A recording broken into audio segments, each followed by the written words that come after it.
Section 1. You will hear a conversation about accommodation rules. First, you have some time to look at questions 1 to 3.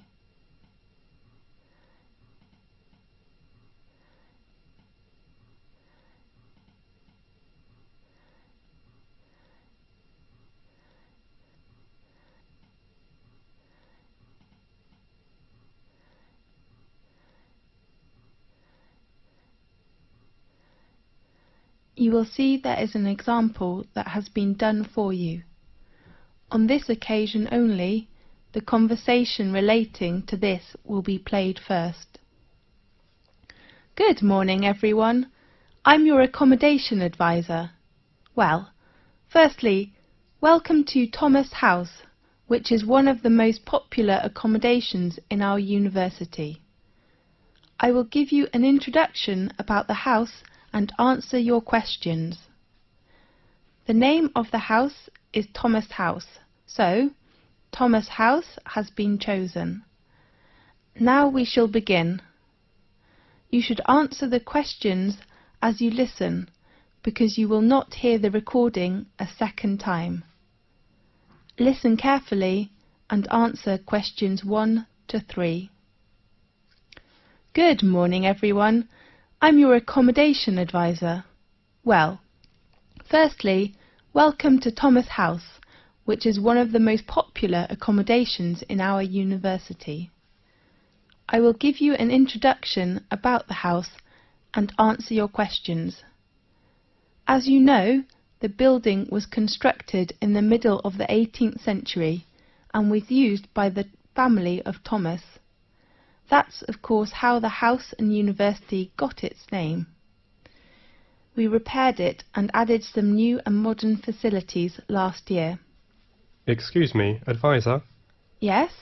What kind of facilities are there in Thomas House? There are 3 floors. A front hall and a dining room are on the ground floor. Does the house have a garden? Of course. And a garage? No, we don't provide parking lot to students. Okay. A small gym with some new equipment is on the 2nd floor. Does it have a computer room? No, I mean a leisure room on the 2nd floor, and you can find a comfortable lounge with a big balcony on the same floor. How about bedroom and bathroom? They are both on the top. How many students are there in one flat? 4 to 6. I wonder if I have to share a bathroom with others. No, we provide every student a bedroom and a bathroom. Great.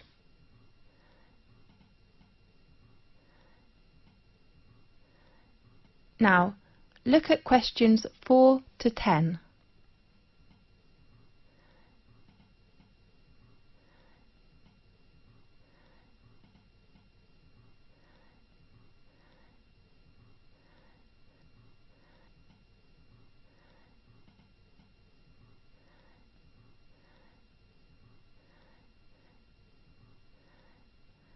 Now listen carefully and answer questions 4 to 10.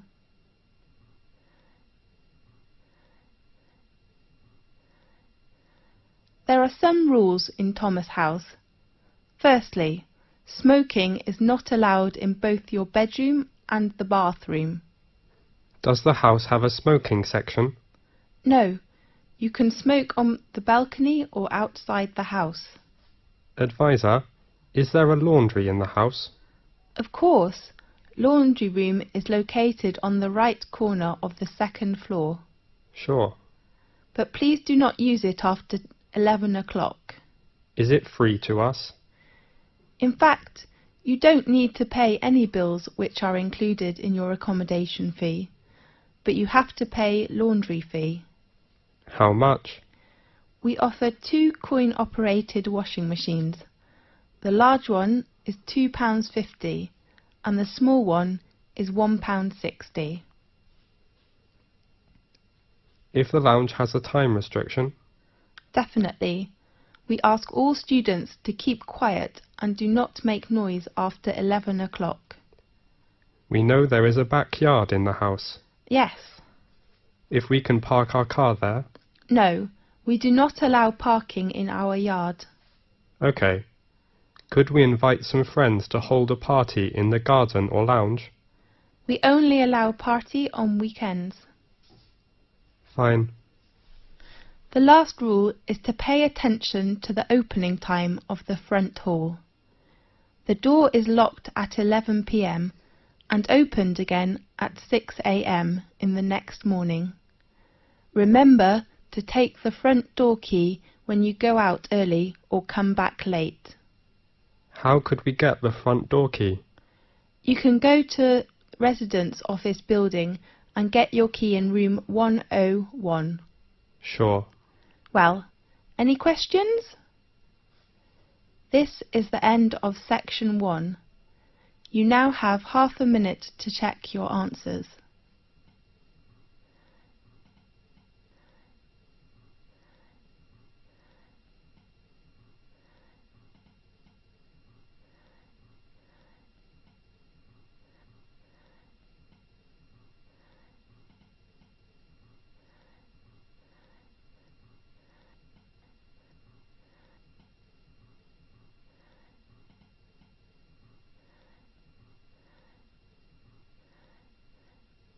Now turn to section 2.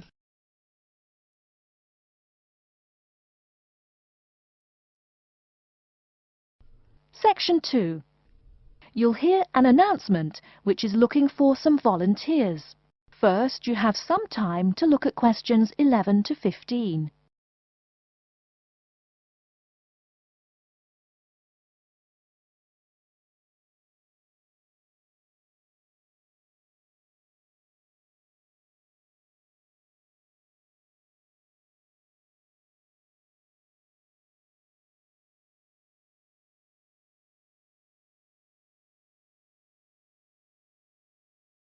Now, listen carefully and answer questions 11 to 15.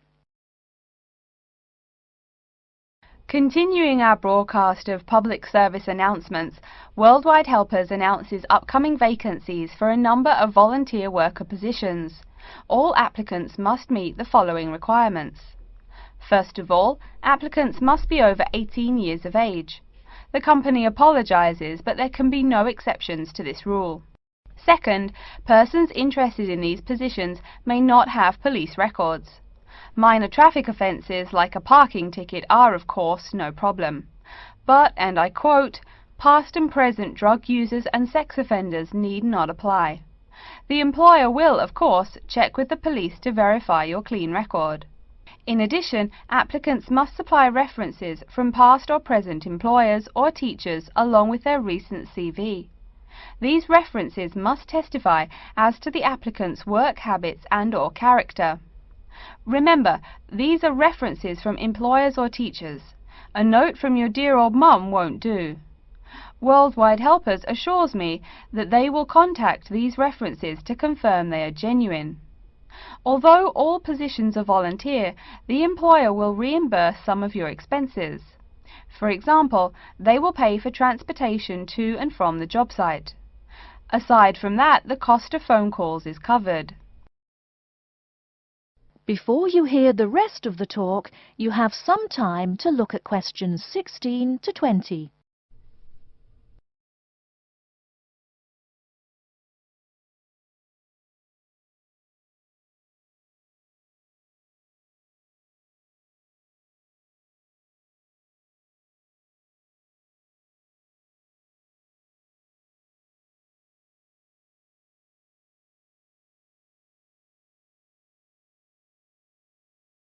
Now listen and answer questions 16 to 20.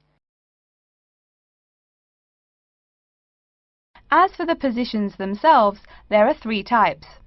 The first involves assisting persons confined to wheelchairs. For this position, volunteers must be physically fit and in excellent health. They must be able to lift at least 150 pounds. They should also have a current first aid certificate from the Red Cross. But the most important requirement is that the volunteer must have his own car. On Tuesday afternoons, the volunteers take their clients to various scenic spots around the city to experience and enjoy nature. If you don't drive, but you'd still like to get involved, the centre has a number of openings for people to read to the blind. Readers must, of course, read English clearly.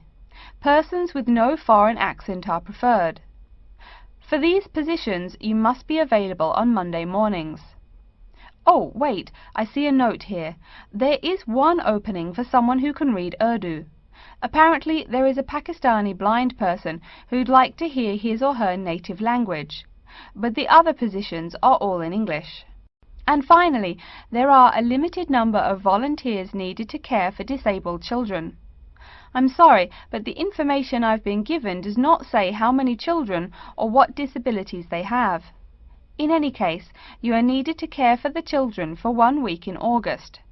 Apparently, this will be at the close of the summer holiday. I would guess this involves helping them with the routine chores of daily life. Again, volunteers for this position must know basic first aid, be in good health, and be able to lift up to 75 pounds. Okay, our next announcement is looking for someone to facilitate tiger breeding at the London Zoo. And get this, it's a strictly volunteer position. That means you don't get paid. Oh my God, I'm sorry, ladies and gentlemen, but I just have to laugh. That is the end of section 2. You now have half a minute to check your answers.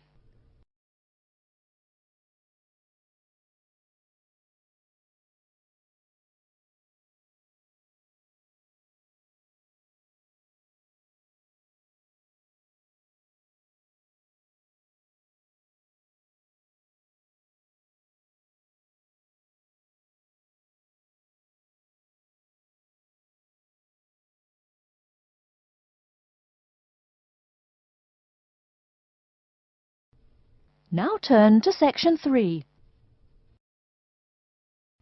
Section 3.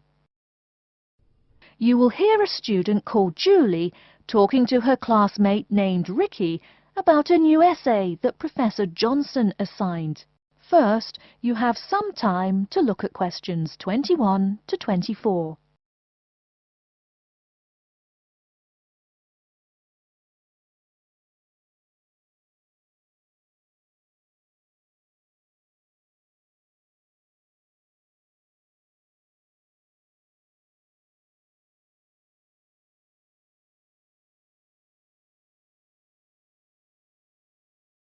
Now, listen carefully and answer questions 21 to 24.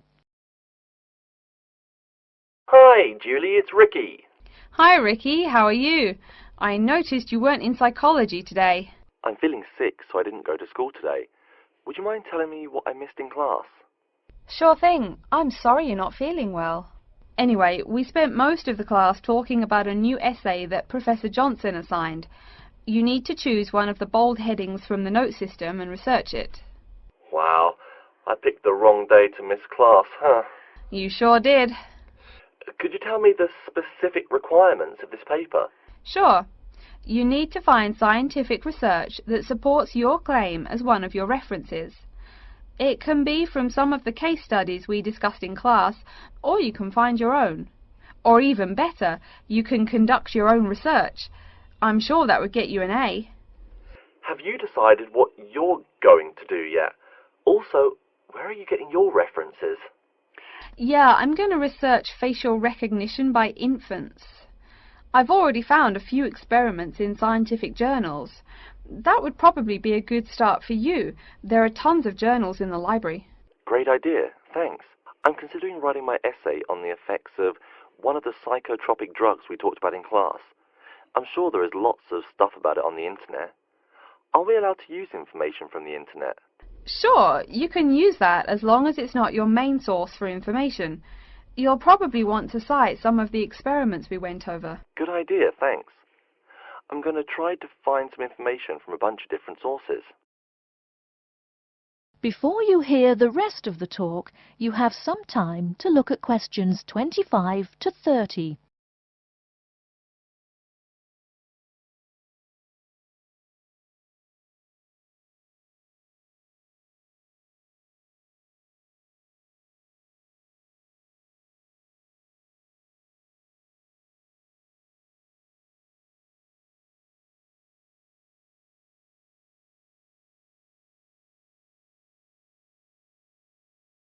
Now listen and answer questions 25 to 30. Are there any specifications on how the essay should be written? Yeah, Professor Johnson wants it double-spaced. It should be between 6 to 10 pages long. 6 to 10 pages? That's so much. Oh, it's going to take forever. I know, the whole class groaned when he said that. Anyway, you also need to put the title in italics and... Wait, each section heading or just the main heading? Only the main heading should be in italics. I think section titles are supposed to be in the same format, but maybe in bold. You'll have to check that in class next time. Oh, okay. So I take it that the report has to be typed, since there are so many requirements. What are the other formatting requirements? Yep, it's got to be typed. Aside from that, there are still a few more specifications. You should number each page. Make sure it goes up in the top right corner. Okay, I'll make sure to write that down. I always forget to number the pages. Do we need to title and date each page too? You need the shortened title on every page, but no need to include the date. That should just be on the cover page. Okay, thanks. No problem. Also, make sure the margins are 3.25 pixels wide. What? I'm not even sure how to do that. Oh, it's okay, I can show you. It's really easy. I think that's all the directions he gave us. A lot of formatting requirements, but we have the freedom to research many things that we like, so that's good. Oh, I almost forgot. Remember to put down your ID number on your report. Thanks so much for your help. I'll see you in class Monday. No problem. Glad I could help. See you later. That is the end of section 3. You now have half a minute to check your answers.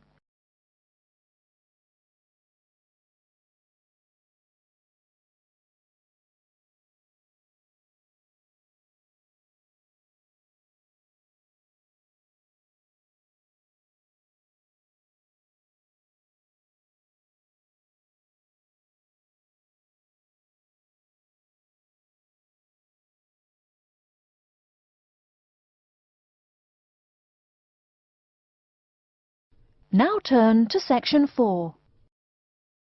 Section 4. You will hear part of a lecture about writing for radio.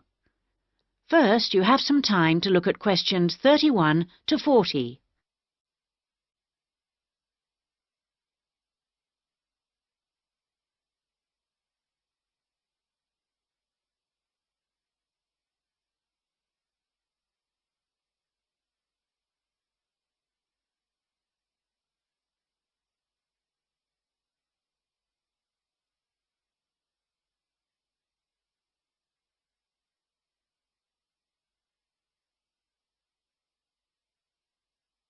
Now listen carefully and answer questions 31 to 40.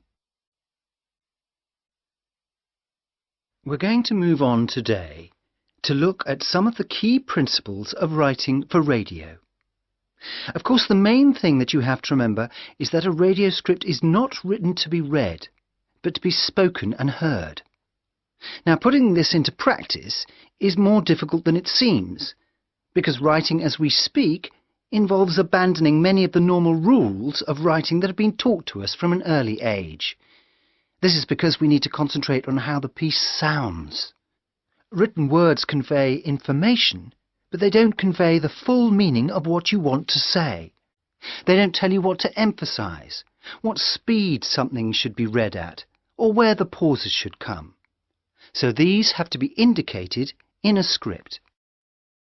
Whatever is said on radio, whether it's a link to a magazine program, a film review, or even a voice piece in the news, needs to sound as if it's coming from the mind of the speaker, almost like part of a conversation, rather than something that's being read. Before you begin to write, it's a good idea to know who you're talking to visualize a typical member of the radio station's audience.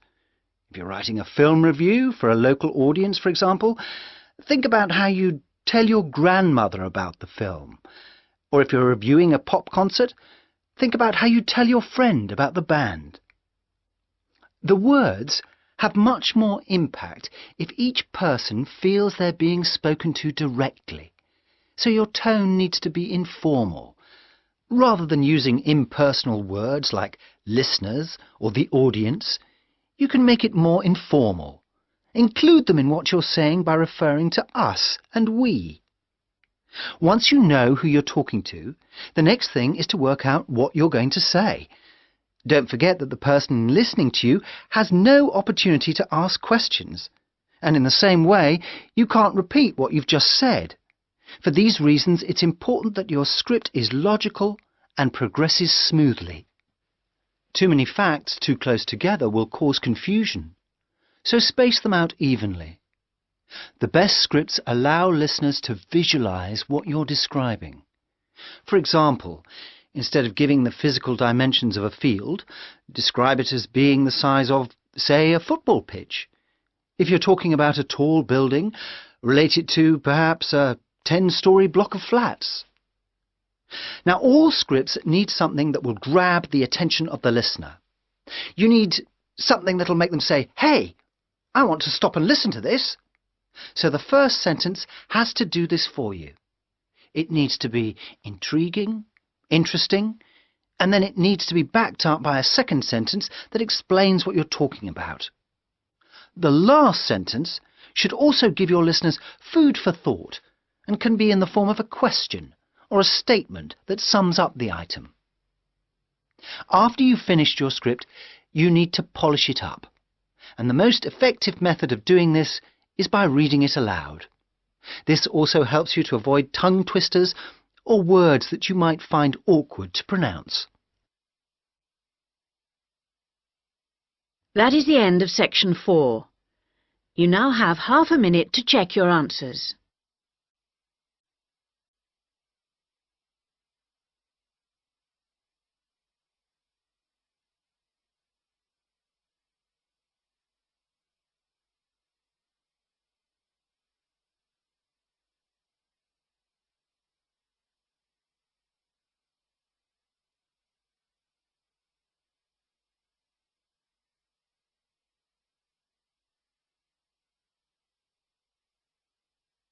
That is the end of the listening test.